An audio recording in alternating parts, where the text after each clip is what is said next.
அன்பு உறவுகளே, இந்த நாளில் உங்களை சந்திப்பதில் மிகவும் பெரும் மகிழ்ச்சி அடைகிறேன். ஆண்டவர் கொடுத்த வார்த்தை பிரசங்கி 11ஆம் அதிகாரம் வசனம் 9. வாலிபனே, உன் இளமையிலே சந்தோஷப்படு, உன் வாலிப நாட்களிலே உன் இருதயம் உன்னை பூரிப்பாக்கட்டும். உன் நெஞ்சின் வழிகளிலும் உன் கண்களின் காட்சிகளிலும் நட. ஆனாலும் இவைகள் எல்லாவற்றின் நிமித்தமும் தேவன் உன்னை நியாயத்திலே கொண்டு வந்து நிறுத்துவார் என்று அறி. ஆம் அன்பு உறவுகளே, வாலிப பிராயம் என்பது மிகவும் நம் வாழ்க்கையில் ஒரு முக்கியமான பங்கு வகிக்கக்கூடிய பருவம். இதை டீனேஜ் என்று சொல்வார்கள். 13, 14, 15, 16, 17, 18, 19 அந்த டீனேஜ் என்று சொல்லுவார்கள். இந்த டீனேஜ் இந்த பருவம் எப்படிப்பட்ட பருவம் என்றால், நம்மால் எதையும் சாதிக்க முடியும், நம்மால் சாதிக்க முடியாத ஒன்றும் இல்லை. இந்த பருவத்தை பிசாசானவன் முதலாவது கண் வைத்து நம்மை சீரழிக்க வேண்டும் என்று நினைப்பான். அரசியல்வாதிகள் நம்மை பயன்படுத்த நினைப்பார்கள். ரவுடிசம் செய்பவர்கள் இந்த வாலிப பிராயத்தில் உள்ள வாலிபர்கள் மேல் கண்ண வைத்து நன்மை செய்வது போல சில நமக்கு விருப்பமான இன்பமான சிலவற்றை நமக்கு செய்து அவர்கள் தன் பக்கம் இழுக்க வேண்டும் என்று நினைப்பார்கள். இதையெல்லாம் நாம் என்ன செய்ய வேண்டும் என்றால், கடந்து வந்து நம் வாழ்க்கையை செழிப்பாக்க வேண்டும். இந்த வாழ்க்கையில் மிக மிக ஜாக்கிரதையாக வாழ வேண்டும். முதலாவது, பிசாசு என்ன செய்வான்? உன் சரீரத்தை கெடுக்க நினைப்பான். என்ன? இச்சையை. உங்கள் கண்களுக்கு அழகான ஒரு பெண்ணை காட்டுவான்.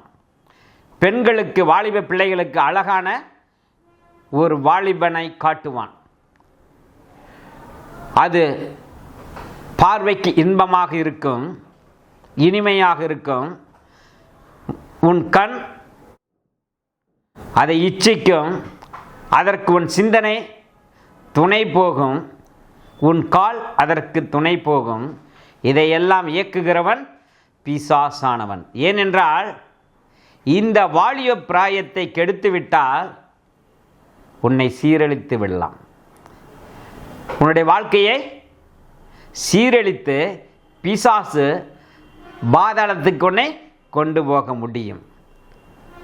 ஆகவேதான் இந்த வாலிப பிராயத்தை பார்த்து ஆண்டவர் சொல்லுகிறார், உன் வாலிப பிராயத்தில் உன் சிருஷ்டியரை நினை. இந்த வாலிபத்தில் உன்னை படைத்த உன் தேவனை என்ன செய்யணும்? நினைக்க வேண்டும். அவர் என்ன சொல்லுகிறார்? உன்னை படைத்ததின் நோக்கம், சித்தம், திட்டம் எல்லாம் அறிந்தவர். இந்த பூமியில் நீங்கள் ஆசீர்வாதமாக வாழ வேண்டும், ஆரோக்கியமாக வாழ வேண்டும், செல்வ செழிப்பாக வாழ வேண்டும். ஏற்ற நேரத்தில் அதினதின் காலத்திலே நேர்த்தியாய் செம்மையாய் செய்ய அவர் சித்தம் கொண்ட தேவனாய் தான் இருக்கிறார். ஆனால் இதையெல்லாம் கெடுப்பதற்கு பிசாசானவன் என்ன செய்வான்? எவனை விழுங்கலாம் என்று சுற்றி வகை தேடி தெரிந்து கொண்டிருப்பான். அப்பொழுது நாம் என்ன செய்யக்கூடாது? அந்த பிசாசினுடைய வலையில் விழக்கூடாது. உதாரணத்திற்கு, எனக்கு ஒரு நண்பரை தெரியும். அவர் பள்ளி பருவத்தில் நன்றாக படித்து நல்ல ஃபஸ்ட் கிளாஸில் எல்லாம் பாஸ் செய்தவர். ஆனால் இந்த கல்லூரி பருவத்திலே அந்த டீனேஜ் நம் உணர்வுகளை பலர் என்ன செய்வார்கள்? நம் வாலிபத்தை தன் பக்கம் இழுத்து அவர்களுக்கு ஆதாயம் தேடுவார்கள். அந்த காலகட்டத்திலே நண்பர் ஒருவர் நன்றாக படித்தவர், குடும்பத்தில் ஒழுக்கமாக வாழ்ந்தவர், கல்லூரிக்கு சென்ற பிறகு நண்பர்களோடு முதலாவது சினிமா தியேட்டருக்கு போகலாம் என்று நண்பர்களாக சேர்ந்து செல்வார்கள். அதற்கு பிறகு அந்த திரையில் வருகிற அந்த கதையை பார்த்து கதாநாயகன் கதாநாயகிகள் எப்படி காதல் கதைகள் சொல்லி அந்த படத்தில் வருகிறதோ அதை இச்சிக்க தொடங்கி விடுவார்கள். அதற்கு பிறகு அவர்கள் என்ன செய்வார்கள்?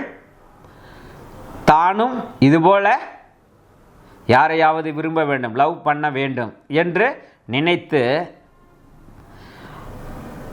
அவர்கள் தன் மனம் போன இஷ்டத்திற்கு சென்று விடுவார்கள். பிறகு பார்த்தால் அவருடைய வாழ்க்கை சீரழிக்கப்பட்டுவிடும்.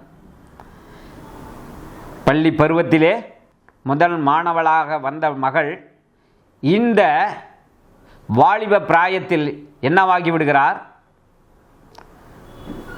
பிசாசினுடைய சூழ்ச்சியிலும் மற்றவர்கள் சூழ்ச்சியிலும் சிக்குண்டு விடுகிறார்கள்.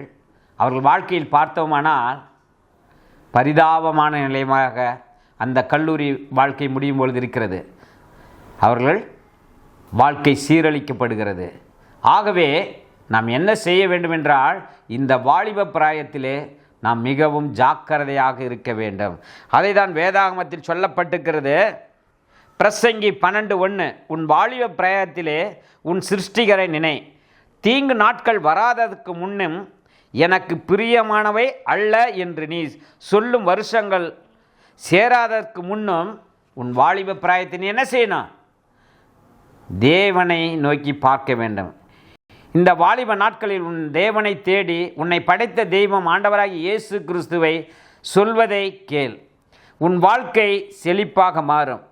படிப்பில் முழு கவனம் செலுத்து, விளையாட்டில் கவனம் செலுத்து. தான் படிக்கும் பள்ளியில் கல்லூரிகளில் முதல் இடம் பெற வேண்டும். தாய் தகப்பனுக்கும் தன் குடும்பத்திற்கும் நற்பெயரை சேர்க்க வேண்டும் என்று நீ நினைத்தாயானால் உன் தேவன் உனக்கு துணை நின்று உனக்கு என்ன செய்வார்? உறுதுணையாக இருந்து. ஏனென்றால் நீ காலையிலும் மாலையிலும் தேவனை தேடுகிற பிள்ளைகளாக இருந்தீர்கள். ஆனால் கெட்ட நண்பர்களோடு சேர்ந்து உங்களுடைய வாழ்க்கையை சீரழிக்க சாத்தான் வகை தேடினான். அதில் சிக்கிக்கொள்ளாதபடிக்கு நீ விலகி தேவனை நோக்கி பார்ப்பீர்களானா ஏற்ற காலத்தில் நல்ல வேலை வாய்ப்பை ஏற்படுத்தி தருவார், நல்ல திருமண வாழ்க்கையை ஏற்படுத்தி தருவார், குடும்ப வாழ்க்கையை ஏற்படுத்தி உங்களுக்கு பிள்ளைகளை கொடுத்து இந்த பூமியிலே நீங்கள் ராஜரீக வாழ்க்கை ஆசாரியர் வாழ்க்கை வாழும்படி உங்களை ஆசீர்வதிப்பார். ஆகவே இந்த நாளிலும் கூட நீங்கள் என்ன செய்ய வேண்டுமென்றால் உன் தேவனை நோக்கி பார்த்து உங்களுடைய வாழ்க்கையை செழிப்பாக்க உன்னை உருவாக்கினவர், உன்னை சிருஷ்டித்தவர், உன்னை படைத்த ஆண்டவரை நீ தேடுவாயானால் உன் வாழ்க்கை செழிப்பாக மாறும். ஆகவே இந்த நாளிலும் கூட நீங்கள் உன் தேவனை நினைங்கள்.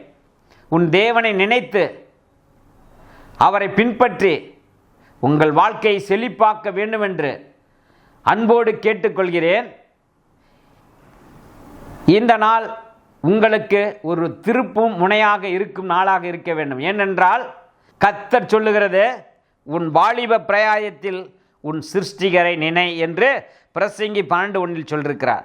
தீங்கு நாட்கள் வராதற்கு முன்னும் இது எல்லாம் கெட்டு சீரழிந்து வாழ்க்கையில் சீரழிந்து பாதாளத்துக்கு போவதை பார்க்கிலும்